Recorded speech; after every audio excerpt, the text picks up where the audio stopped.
Welcome back to Direct Station, where politics are in retrograde. I am Kate Carey. Have you been wondering why Renee Good, a white suburban mom and a Honda pilot, was shot and killed by a federal agent after school drop-off in Minneapolis? Or maybe you've been wondering why the administration then leapt headfirst into totalitarian denials and othering to create a context for the death and general brutality towards civilians in the streets of that besieged city. Or maybe you've been wondering why Iran's totalitarian regime is slowly actually showing signs of collapse, with officials moving their assets out of the country and a long-building freedom movement growing day after day, despite the loss of the internet. Or maybe you've been wondering why Trump is threatening World War III, and this morning said something to the effect of, "I no longer feel an obligation to think purely of peace because Denmark and NATO won't hand him Greenland, and he's only got a secondhand Nobel Peace Prize." Or hell, maybe you've just been wondering why the machinery of violence seems to be revving everywhere at once. Minneapolis, ICE raids, NATO tensions escalating, Iran coming apart, military exercises getting closer and closer to Taiwan, Ukraine going dark, the whole global chessboard suddenly feeling like it is in play. Well, naturally, there is an explanation and some answers about what to expect in the coming weeks, written in the stars. It has been 2 months since we've last talked about it. I am so sorry about the delay in if these posts are meaningful to you, but man, the tension between the time it takes to make one of these and the time required to earn enough money to support myself and my family, it's a lot. Been navigating it a fair amount, and I am really excited to be back talking to you because we need to talk about what's happening. We need to talk about the threshold we're crossing, and we need to talk about the only thing that's going to carry us through, which is love. Righteous, rageful, deep, and human love. Not the Hallmark version, not the romantic comedy version. I am talking about Bell Hooks' love, the love of revolutionary practice. I'm talking about the kind of love we see in Heated Rivalry. Did you guys think I was going to make an episode without mentioning the cult we've all joined? I'm talking about Chris Ostrushko, the Minnesota Angry Man, that's his Insta handle, out in the streets of Minneapolis doing love as action, building protective circles, showing up when it is dangerous, because the horror hasn't yet been brought to the affluent, cozy part to the city where he lives, naturally. It's happening where the lower income neighborhoods are, where there are a greater density of people of color. And Chris does not have to be down there, but he has decided to be down there, and he has inspired thousands of people to join him. If you haven't heard about him, you've probably heard his voice in a Man on the Street interview, but you can look his name up or just look up the Instagram handle MN Angry Man. Anyway, that kind of love, that kind that shows up, the kind that stays, the kind that builds parallel structures while empires fall, that is the love we're going to talk about today. For those of you just tuning in for the first time, hi, thanks for being here. Here's how it'll work. You will tolerate slightly more astrology than you might in your everyday life, and I will provide a different way of looking at what we're living through. Today's structure is going to be skipping the current event context because I assume you already know what's happening at this point. And then we'll look at the massive planetary convergence that's occurring right now. If you listened in the spring or the summer and fall, actually all year of 25, right up through November, is when I took a pause. But if you listen to any of that, you know that there is a massive convergence, and it is occurring now. It is occurring right now, and that's why the moment is genuinely unprecedented in human history. We're going to talk about that convergence. We're going to talk about what love actually requires from us, and we are going to talk about what we finally actually do with all of this. What in the world are we doing next to cause the world we want for ourselves, for our families, and for the community of sentient beings all over this planet that we call home? And listen, don't try to memorize the planet names or the degrees or any of that. I promise this is not astronomy. This is much more like a story time. The characters have names, of course: Saturn, Neptune, Pluto, some goddess asteroids you may or may not have heard of before. But what matters is the story that they're telling. What matters is the understanding that we're not living through some random chaos. We are living through a cosmic convergence that has never happened before in human history, one that the astrologists have been staring at and wondering about for decades. And if we understand the pattern, we can see where this is going. More importantly, we can affect where it goes. The more we stand in consciousness about what is happening up there and how it reflects what is possible down here. So let's start with what's happening right now in the sky, because it is wild. I'm sure you've guessed. Okay.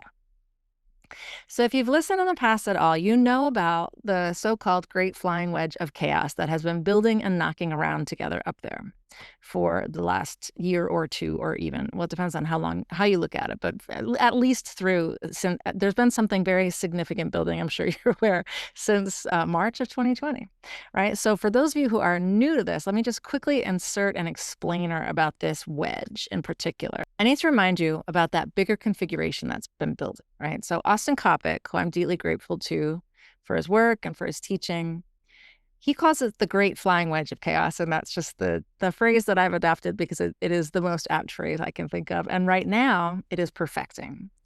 Here's what that means. You've got three major outer planets forming a triangle in the sky, right? So Pluto at 2 to 3 degrees of the Aquarius skyland, Uranus currently stationed direct. That means sitting still and preparing for action at 27 degrees of the Taurus skyland. He will be moving shortly into Gemini. And Saturn and Neptune at 0 to 1 degrees of Aries, currently at 27 to 29 degrees of Pisces, and heading straight for Aries, right? So these 3 points, which are on the move, but have been kind of on the move together for years now, Pluto, Uranus, and Saturn and Neptune, they're all just kind of making these flowing aspects, knocking around and periodically perfecting, and then ultimately kind of surging towards this point, this arrow point, right?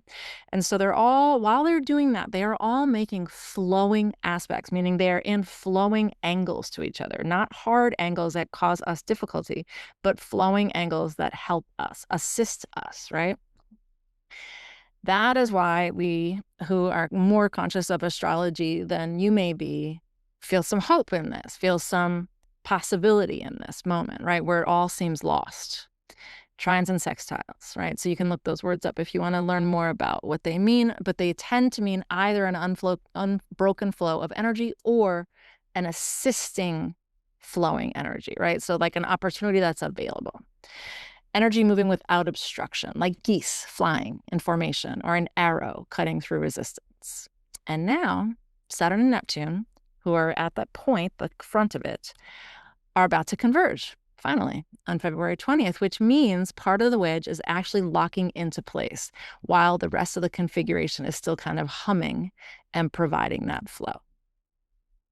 So what's wild is that over the past few weeks, all of these so-called personal planets, the sun, which is in astrology is referred to as a planet, not because we're confused, but because it just makes things easier to talk about the bodies as planets, right? So the personal planets, Sun, Mercury, Venus, Mars, the moon, and several of the goddess asteroids, Lilith, Hecate, Juno, Vesta, they've been grazing through 27, 28, 29, 0, 1, 2, 3 degrees of their respective signs. So just kind of on the cusp, moving between skylands, right? Moving between two places, two territories. And as they move through that border, they brush against the points where the Great Flying Wedge sits. Every time a planet crosses those degrees, it activates the whole configuration. So while this configuration has been stable, which is since, relatively the last several years, everything that crosses it kind of gives us a little a little hit, a little something new to add to the experience, right? And so right now, those transits are getting to a really pivotal place in the story, right? So the star of those transits in the coming week will be Pluto.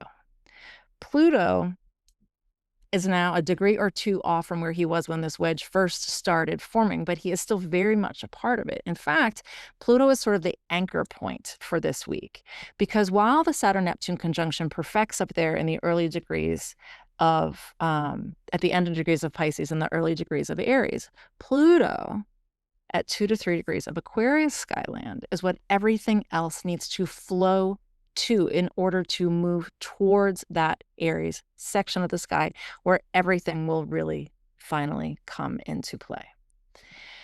So Pluto, as folks are heading up that side of the zodiac, he is the transformer in the configuration. He's like, you have to come through this gate before you can join the big party.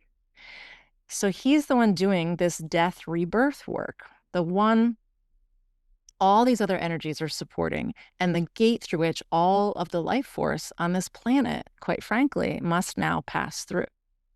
So when I say that every personal planet and most of the goddess asteroids have been passing those very late and very early degrees in their respective skylands, what I really mean is every personal planet has been, for weeks or even months, activating that great flying wedge. And this time it's Pluto as the focal point for that, right? So not just personal, it's the whole configuration. Revolutionary change, which is Uranus, one of the points in the wedge.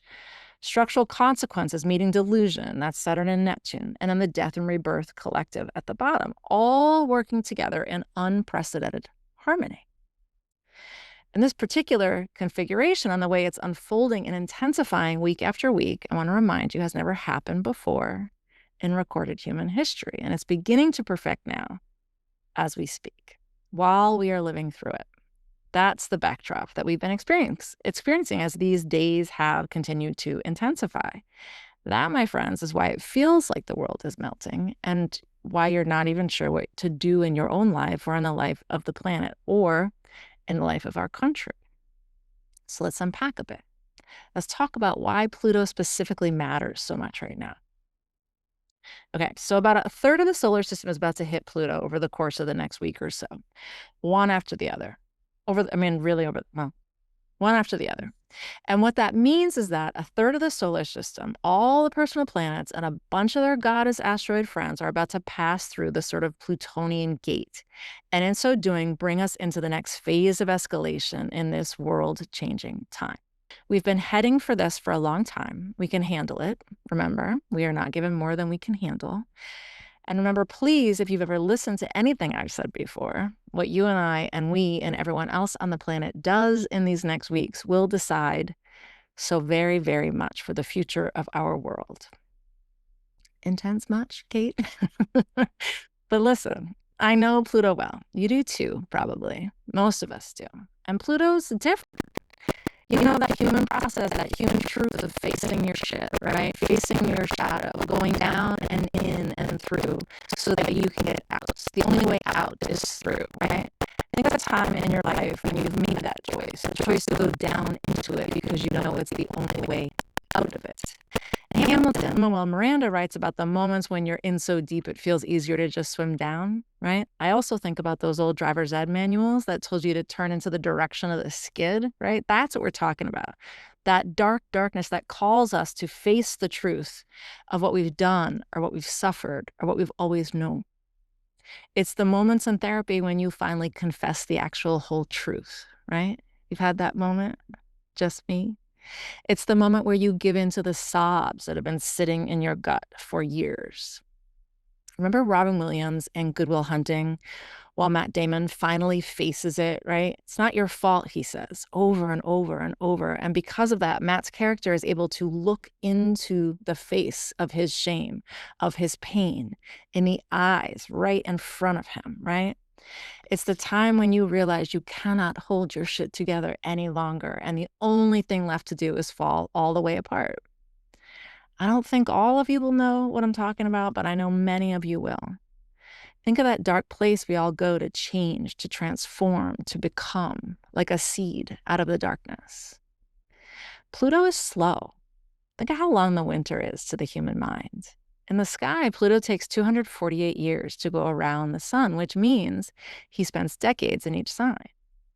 Pluto represents death and rebirth, the underworld, transformation at the deepest level, not the kind of change where you get a new haircut, but the kind of change where you die a kind of death and come back different, wholly changed. The kind of change where power structures crumble and rebuild, the kind of change where you cannot go back to who you were before. The kind of change where we say the phrase of the week, There is no turning back now.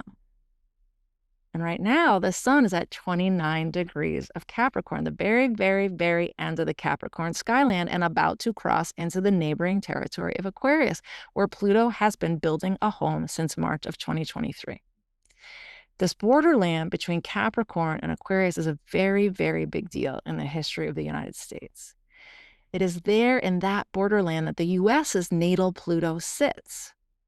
As I'm talking about Pluto, know that it's not just hitting the current Pluto in the sky. That we're not, that all these things, all these bodies are not just hitting that Pluto that's up there now. It is also hitting the spot where the US's original Pluto was. And that, it turns out, is a pretty big Plutonian deal. Judge for yourself. So now, here's where it's going to get really interesting, because this is Pluto's moment, right? This is the underworld. This is death and rebirth of power itself. And Pluto doesn't work alone. All these planets and asteroids are passing through to assist, to help out. Think about that Avengers Endgame scene where Doctor Strange opens all those portals in the sky and everybody just kind of comes streaming through to help one by one to help fight Thanos. That's what's happening cosmically right now for us. Except instead of superheroes, it's the planets and the asteroids, the goddesses. And instead of fighting a villain, they're assisting Pluto's transformation of power itself. So you've got Venus, goddess of love, and Mercury, the planet of communications and ideas. And you've got Mars, the god of war, following through. You've got the sun and its intensity. You've got the moon and its emotions. You've got the goddess asteroids. Whole other dimension that's added to this, right? You've got Hecate, the goddess at the gate of the underworld. She's the one who holds the light. She lights the way so that we know where to go and how to walk out of the darkness. She's on her way to Pluto's gate as I speak. And there's Vesta, the keeper of the sacred flame, the one who protects what's holy. Vesta is prominent. We are being asked, what do you hold sacred enough to protect? She is about to hang with Pluto. And there's Juno, goddess of the committed partnership, and also of rage at betrayal within those partnerships, right? When the sacred bond is violated, any sacred bonds that have been violated in the last week, right? Juno brings consequences. She is headed to the underworld too. And there's Lilith. Actually, multiple Liliths are active right now. Black Moon Lilith, White Moon Lilith, the Lilith asteroid. She represents love that was exiled for refusing patriarchal control. The I will not submit force that returns from exile, embodying a righteous rage. And she's back. She's sextiling all this action, creating opportunities as she crosses similar numbers in the Sagittarius skyland. She is feeding Pluto too. This is not Women Save the Day, which, if I'm being honest, is what I thought the election could be. Isn't that adorable and naive in retrospect, right? I thought we were going to do this, just the women resisting as a collective with our votes, right? No, that is not what happened. This has always been bigger than that. This is actually the death and rebirth of the collective power structures itself, right? And the feminine divine forces are the ones helping to make it happen. They are supporting actors in the biggest transformation ever to occur in human history. Sedna, rising from oceanic depths with revolutionary communication power, is involved as well. She's opposite Pluto at this time. Is that true? No, I'm sorry. She's not opposite. She's sextiling Pluto at this time. Lilith refusing to submit any longer. Nessus is even in the mix, revealing the harm that's been hidden. She's hanging out with Saturn and Neptune. Vesta protecting what's actually sacred. Juno demanding consequences for broken trust. This is what's assisting Pluto right now. This is the cosmic support for transformation. What the current arrangement means is that every single person on Earth is touching Pluto's transformative force at the same time. And I am sure you have noticed, for anyone interacting with the US, it's even doubly true, right? Because this is that part of the sky where the US's natal shit is, natal trauma, natal original sin, natal harm, the depths of despair, the depths of what the US has done and caused and built itself upon, right? This is not this is not like some people are going through some hard stuff, right? This is everybody on the planet hitting the underworld simultaneously. Every person, every entity, every institution is being asked to transform. Everyone is feeling the death rebirth energy. Everyone is standing at the threshold between what was and what's trying to be born. And Pluto in the Aquarius skylands, specifically, that's the death and the rebirth of the collective structure, right? So how we organize as we the people, how technology shapes power in this world, how communities form and reform. The entire concept of collective power is going through the underworld right now, and it is all happening in convergence with that flying wedge that has been making things the way they are these many months. And listen, I want you to remember that the 3 points in that wedge, Pluto being one of them, those 3 points are making those harmonious aspects, right? So the energy is flowing. What that tells us, and what that tells us astrologers for a long time, is that something is coming for us all that will lead this world that will lead. Let me try this again. What that tells astrologers is that it is all for something. This is all for something and will lead to a world we would want to live in if we, the humans, can make the right important choices. Like, I think the funnest part of this particular moment is wondering which humans are about to do which acts of that push this thing in the direction the gods are offering us. What is about to occur, what is about to decide, and what will give them the courage and the power to do what they have to do next. I am the part of the fun is watching, and I know that part of the danger of watching and wondering that is the danger of being Harry Potter waiting for his father to appear and, slay the Dementors, when in fact he's the one who's supposed to act. So pay attention. Where is your moment? Are you the one we're waiting for? Am I the one we're waiting for? Are we the ones we're waiting for?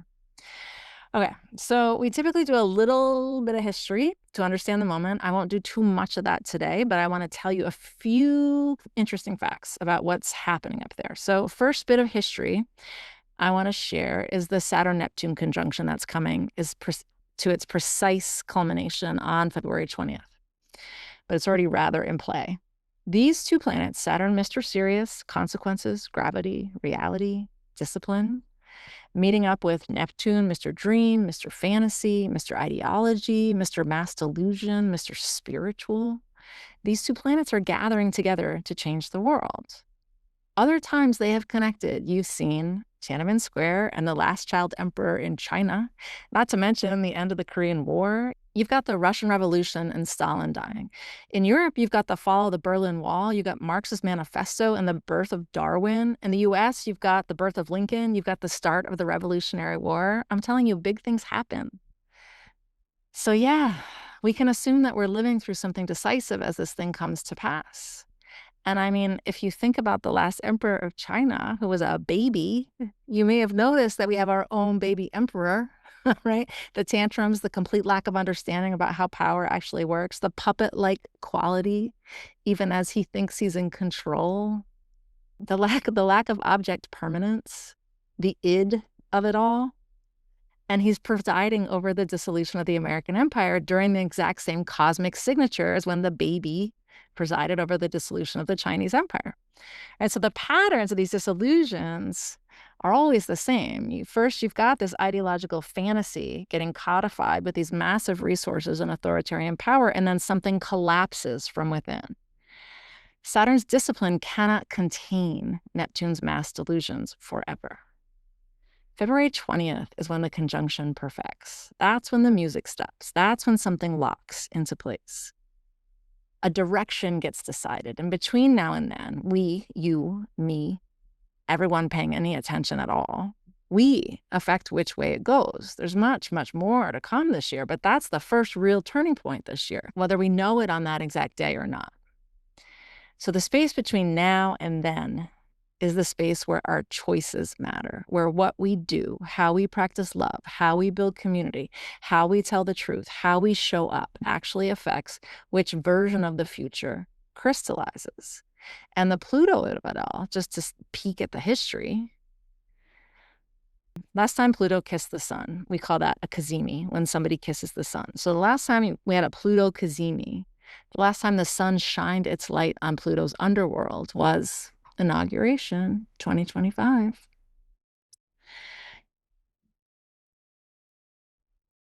Just think about that for a moment. Okay, Kate. So you mentioned love, you say. So what does any of this have to do with love? What does a gay hockey romance, for example, have to do with Pluto and personal planets and asteroid goddesses and the death of the empires? Everything, actually. Heated Rivalry is this romance novel that got turned into a TV show. And on the surface, it's just two professional hockey players who hate each other. If it's not completely obvious, this is going to include spoilers, but, honestly, if you haven't turned it on yet, this may help you. This may invite you to do so. So these guys are rivals, right? They're threatened by each other. They've built their entire identities around being the best, and the other guy represents everything that they're not. But slowly, and this is what makes us such a good teacher for this moment, they start to learn each other's wounds. They start to see past their own defenses. They start to choose tenderness, even when everything in their training says stay guarded, stay protected, stay tough, stay masculine, stay as masculine as humanly possible. Right? And so the journey goes enemies who feel threatened, slowly learning what hurts the other person, choosing to be vulnerable, building trust anyway through action, not words necessarily, figuring out how to stay even when it would be easier to run. And the queerness of that matters too. This is love that exists outside patriarchal constraints. This is a love that reimagines the masculine and the feminine, that reimagines strength and truth and tenderness. This is a love that has to be figured out in the margins, in secret, in liminal space. Pisces, the edge where Neptune and Saturn will meet, is the liminal space, right? Where the rules haven't been written yet. They're not meeting there. They're crossing there at the last moment before they enter Aries and converge. That's what love looks like during a Pluto transit. Love that requires a descent into the underworld. Love that requires you to die a sort of ego death, that requires you to surrender your defended self and be reborn as someone capable of actual human connection. Right? Love that can't hide behind the structures that used to protect you because those structures are crumbling anyway. I believe with everything that I am that this show and its Neptunian sway, its dreamlike enchantment, this warm balm is a gift from the gods sent to inspire and invite all of us into a new way of imagining ourselves with the people around us. If you must know, I think it's Jupiter in Cancer giving its gift to the wedge as it interacts with that wedge. As I write this, Venus, the goddess of love and values, is conjunct Pluto. And Venus and Pluto are asking us, can you love in a way that transforms you? Can you be vulnerable when everything says armor up? Can you surrender to something larger than your individual survival? Heated Rivalry says, yeah, you can. I mean, perhaps not in the form of a grumpy Russian sweetheart, sad as it might be, but yes, but it's going to require facing our fears. It's going to require letting go of who we thought we had to be.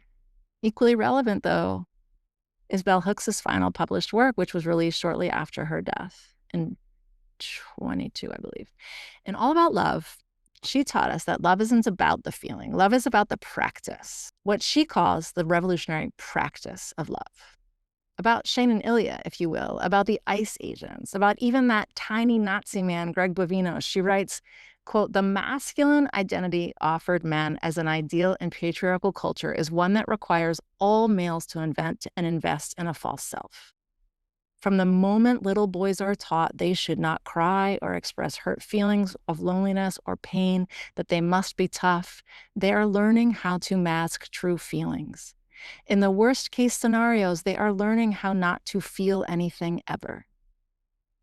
She even explains Ray Good's interaction with the stormtroopers, who shot her 3 times at point-blank range. Hook says, the wounded child inside many males is a boy who, when he first spoke his truths, was silenced by paternal sadism, by a patriarchal world that did not want him to claim his true feelings.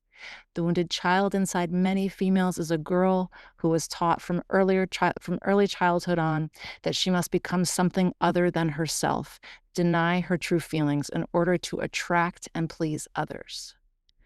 When men and women punish each other for truth-telling, we reinforce the notion that lies are better. And hooks leaves us breadcrumbs. When I listen to that Minnesota angry man talk, I hear a regular person talking about strangers who live in a completely different part of town, and I listen to his outrage and his pain and his willingness to be present and bear witness and add his body to the resistance. Hook said true resistance begins with people confronting pain and wanting to do something to change it. In the book, she points out that love is made of care, of quote, care, affection, recognition, respect, commitment, trust, and honest and open communication. That's not a feeling, that's a recipe, that's a practice. Love as revolutionary practice means it's the thing that builds community when everything else is falling apart. Love means showing up. Love means telling the truth even when it's uncomfortable. Love means committing to people and places and causes even when you don't know the outcome. Love means trying even when it's hard and super fucking scary. Love means throwing yourself at a problem to protect your family or your community or your country. And so Angry Man is out there in the streets of Minneapolis right now, where ICE has turned the city into what he calls a military zone. And he is not protesting in the way we have come to understand protesting. He is protecting. He is building community through action.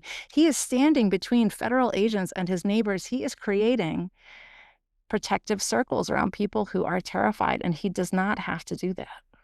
That's what love looks like when Pluto demands transformation. That's what love as practice means. Not sitting at home feeling warm, fuzzy feelings about humanity or staring at our phones, getting angrier. It's acting in ways big and small. It's feeding the change. It's getting in the streets. It's building the thing. It's staying when it's hard. Bell Hooks says love is a verb. And Chris Ostrushko, as much as our hockey boys, is conjugating it in real time.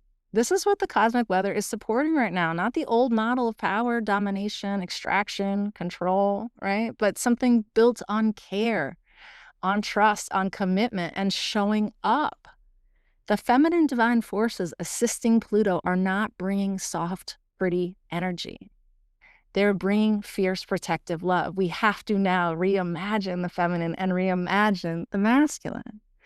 Sedna rising from betrayal, Lilith refusing to submit, Nessus revealing harm so it can finally be addressed. The underworld journey requires this kind of love.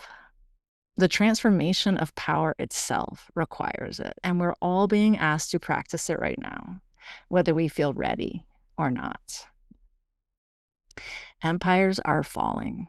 Iran's regime is showing cracks. American empire in its death throes. The patriarchy is crumbling under its own weight and irony.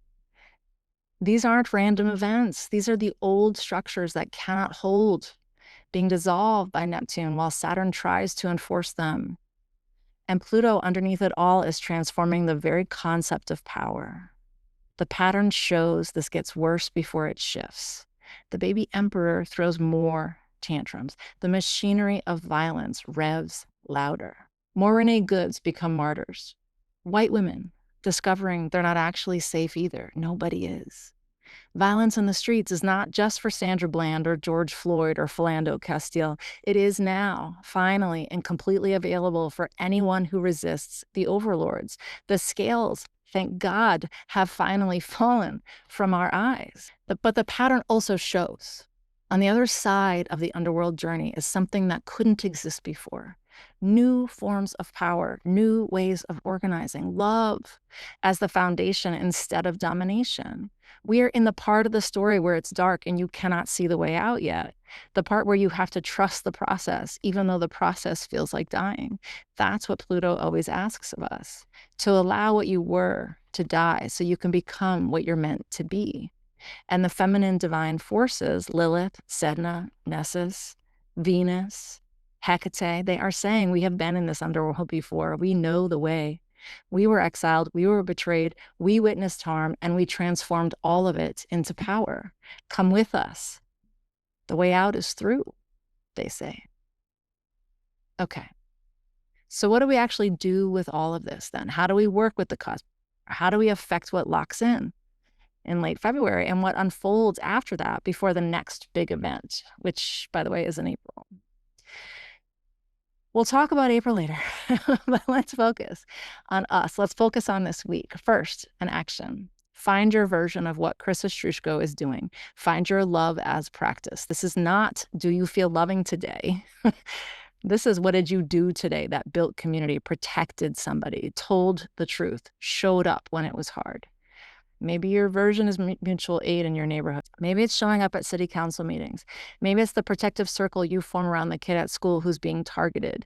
Maybe it's getting on a plane and standing next to Chris, as I know a fair amount of people have. Maybe it's the truth you finally tell about harm in your family.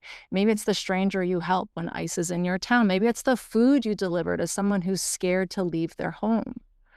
Bell Hooks gives us the checklist, quote, care, affection, recognition, respect, commitment, trust, honest communication, open communication. These are the ingredients. Mix them, practice them, make them visible in your actions. Write that list down. Care, affection, recognition, respect, commitment, trust, honest and open communication. What can you do that reflects some or one of these constructs? Don't wait for the right moment. This is the right moment. Every personal planet hitting Pluto right now means every single one of us is being transformed, whether we participate consciously or not. You might as well participate consciously. All right, second, we've got to practice. Every day this week, ask yourself, how will I practice love today? In the morning, while you're journaling, ask yourself, how will I stand in love for today? About this practice, Hooks said, if love is really the active practice, Buddhist, Christian, or Islamic mysticism, it requires the notion of being a lover, of being in love with the universe. To commit to love is fundamentally to commit to a life beyond dualism. That's why love is so sacred in a culture of domination, because it simply begins to erode your dualisms. Dualisms of black and white, male and female, right and wrong. End quote. Spend some time each morning this week writing about your love. What do you love and how do you act in that love? Track your love, make it conscious, because between now and February, this is the work. This is how we affect which future crystallizes on the 20th. And finally, naturally, I have to leave you with a poem. I'm going to read 2 love poems by the same writer. The poet is Marjorie Comsack Hart. And the first of the 2 is called Winter Farm. Distressful fields are mourning in bare weeds where apple seeds have rotted on the ground. Thin, naked branches stare at the dead sky, and the loon's cry shatter the pond. The sun is a reddened disk over the gate, violets wait under the ground. Yes, I did just mention loons. Here's the second poem. It's called Love. I have known love where lights and shadows lace as the wind lifts the clover. I have seen the moonlit face of my lover, and no one told me love was otherwise, yet now the fog drifts in from the sea. Y'all, that's Neptune. Neptune is the fog that's drifted in from the sea. We have been floating in the Piscean, Neptunian fog, and we have to now remember love. We have to now know that even in this winter farm, we are the seeds in the ground and we are the thing that can now rise up. Between now and then, between now and February, every act of love matters. Every truth told matters. Every community built matters. Every time you choose vulnerability over armor, every time you show up when it's hard, every time you practice care and commitment and honest communication, it's affecting the outcome. This is not happening to us. We are not passive observers of cosmic forces. We are participants. This is happening for us. We're the ones doing the underworld work. We're the ones learning about practicing love when everything around us is falling to pieces. We are the ones imagining and building what comes next. If you want to understand how these patterns are affecting you personally, how this pack of planets moving through Capricorn and Aquarius, passing Pluto, while we head for February 20th, let me know. I'll be honored to look at that with you. I offer readings that help you understand your unique relationship with these cosmic forces. My email is in the episode description. Every personal planet is hitting Pluto right now. The great flying wedge is fully activated. Saturn and Neptune are locking something in. The feminine divine forces, Lilith, Sedna, Hecate, Vesta, Juno, assisting Pluto's transformation of power itself. This is unprecedented. That's why the word keeps coming up every day.